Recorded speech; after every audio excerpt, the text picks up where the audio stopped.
Think about how many channels you have that are accessible on your TV today. You might have a Netflix subscription, you might have Apple TV, you might have Hulu, um, Amazon Prime, all kinds of different things that are available on top of your standard everyday channels. Back in the 1950s, you basically had three channels, maybe four. So television, as I mentioned a little bit ago, really was advented in the 40s, but it became more prevalent in the 50s. So much so that there were almost as many TVs as there were American families by 1957. That made it important for NBC, ABC, and CBS, which had really started off as radio companies, to begin broadcasting over TV. In the 1950s, television would become the biggest mode for entertainment and media, bigger than radio and newspapers. So TV is going to become that much more important. It's going to have more of a direct role in your entertainment, your escape, if you will. That made corporate sponsorship that much more important. You see, broadcasting companies make their money by selling advertisements. That's pretty much the same for all media. The more people you have watching and viewing your content, the more you're going to be able to charge those to advertise on your station, on your broadcast. Okay, so you think about Super Bowl commercials and the outrageous costs that they have, and how they're witty and funny, or some are total flops and others are really creative. Okay, they are so expensive because the Super Bowl is by far the most watched event of the year.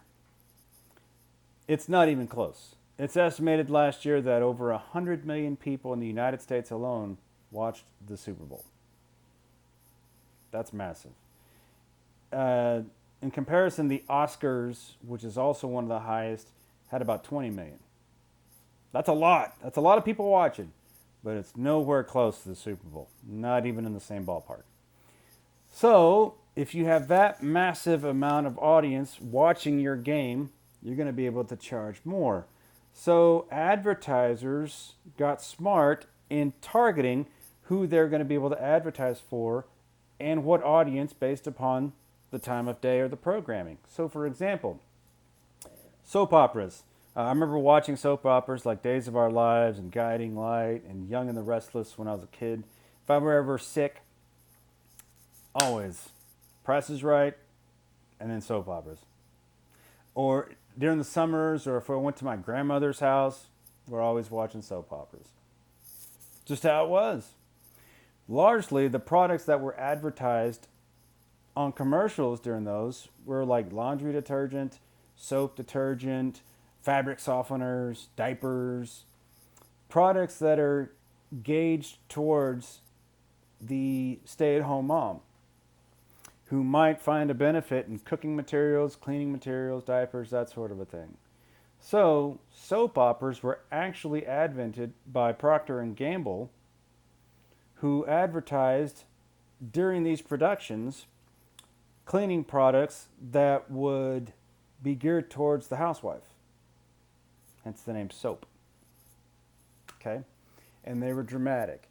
Otherwise, though, the 1950s started off a real golden age for television.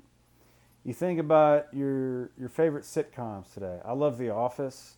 Modern Family is really good. Life in Pieces.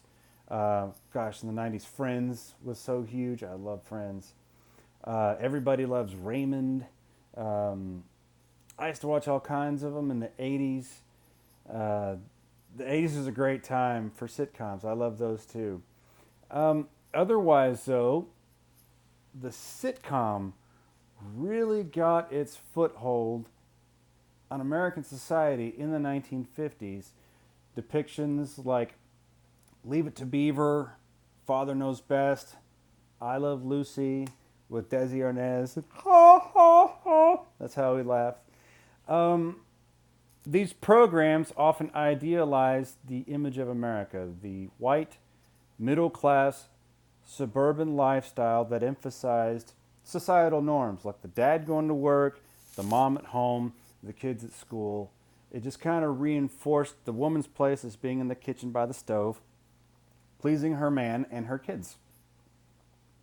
So it reinforced that role. The father should be working. The father's the man of the house. Okay. And if you watch anything like The Honeymooners or Our Miss Brooks or anything else along those lines, you kind of get a sense that you can still see reruns like Car 54 on Nick at Night or anything else of the sort. I grew up watching these, and they were made 20 years before I was born, but even I was able to watch them. You can still see them. Publications from 60 years ago, they're still around. So you can see what it was like for Ozzie and Harriet Nelson. I mentioned Leave It to Beaver and the Cleaver family and Eddie Haskell. That sort of a thing. That was advented in the 50s, and it was in the early 50s that I Love Lucy became a big show on CBS, and that's what really kind of started the sitcom craze. So you think about all the best ones to this day, the ones that make you laugh the most, the funny ones, they had to start somewhere, and it was in the 1950s. Chemistry between the actors really made a big play. Of course, Desi Arnaz and Lucille Ball were married in real life, and their chemistry was obvious, and it was a fun time. Also around that time, you have societal norms that were being perpetuated in these sitcoms. There were people who rejected soundly these societal norms. They rejected the pangs of normalcy, if you will, societal norms. What if you don't necessarily think conventionally? What if you don't want to cut your hair? What if you don't want to believe in certain things? The 1950s was an ideal situation where you had hair that was always prim and proper and cut neatly, parted to the side, trim. Kind of like mine. If I had more hair, you'd probably see more of a conventional haircut style. Yeah, boring, right? Okay. You're going to be clean shaven, clean cut. There were people who largely rejected the preppy and prim, proper, clean cut lifestyle.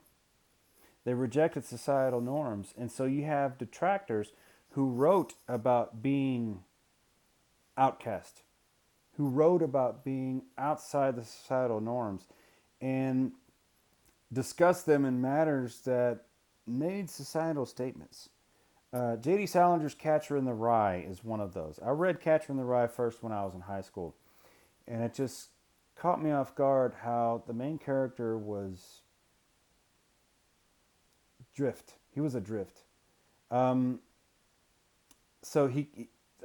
it's about a guy who really struggles to find his place in the narrow box of society, and all kinds of stuff happens because of that. A lot of people relate to being misfit, if you will. And you have a whole generation of people who don't feel like they fit in.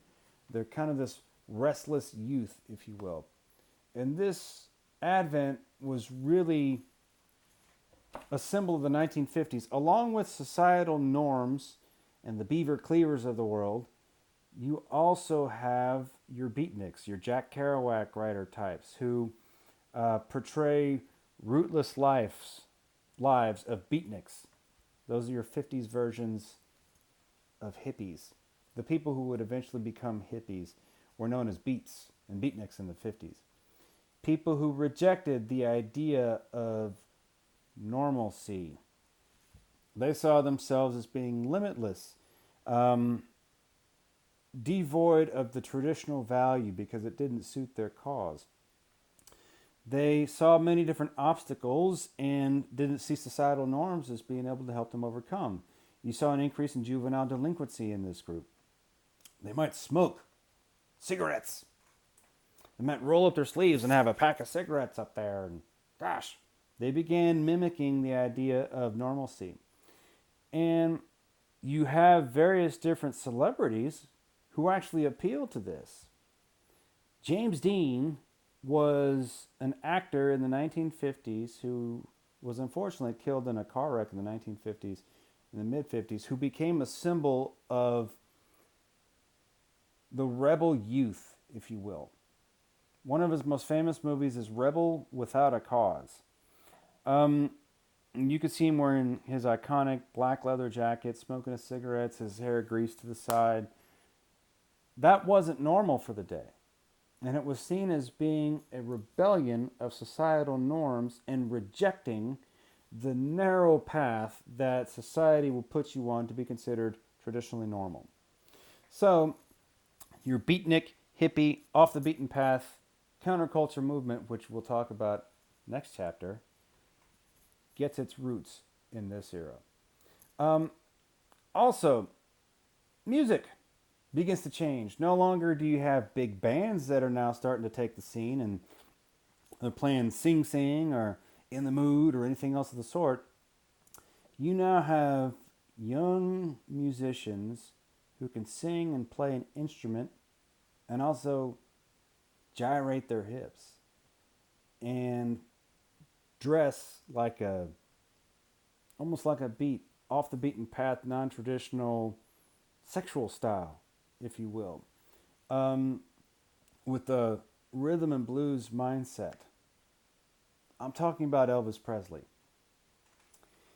You see, Elvis Presley was born in Mississippi, born and raised in Mississippi, and he was heavily influenced by black gospel music and black R&B. In the 1950s, black music was a complete no-go for white society. Not going to happen. You're not going to have a prevalent black musician make it mainstream because of obvious racial or other ethnic issues at the time. Take this young, attractive, white male who can sing and gyrate his hips and sing in this different style. Heartbreak Hotel, Blue Suede Shoes, all kinds of songs like that. Don't Be Cruel. This attractive, white, young man gyrating his hips and singing this bluesy type style all of a sudden has this mass appeal, and you have this electric guitar and bass playing in the background and various different drums. You have a rock and roll type style that is now going to take the country by storm in the 1950s. Elvis Presley brought black music to the mainstream. It had to be a white guy to do it because at the time black music was not going to be allowed. But under the guise of a white guy doing it, all of a sudden, wow, this is great. But otherwise, though, Elvis Presley really broke from the times in that he influenced other people to look similarly.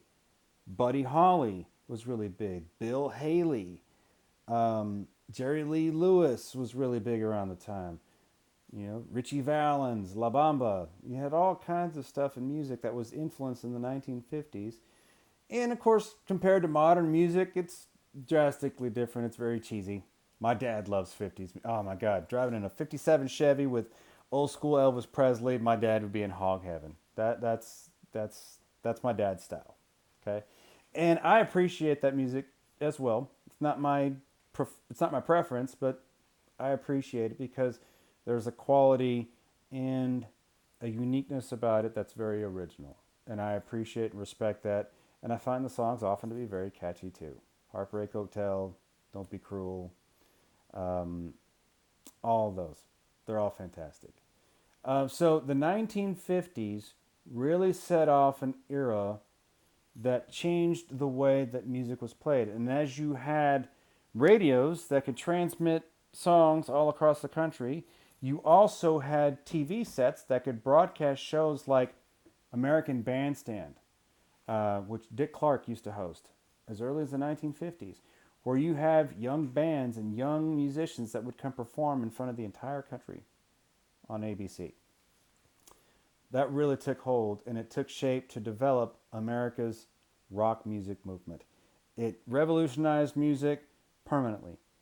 And the way that we listen to it, the way that it sounds, the way that performers move, all of those things change, especially as now you have records on vinyl, 45, 78s, and 33s, that spun at a specific rate.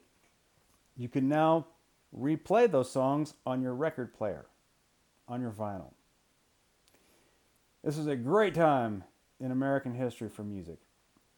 You have traditional America, you have those who reject traditional America, TV, and now music, the 50s.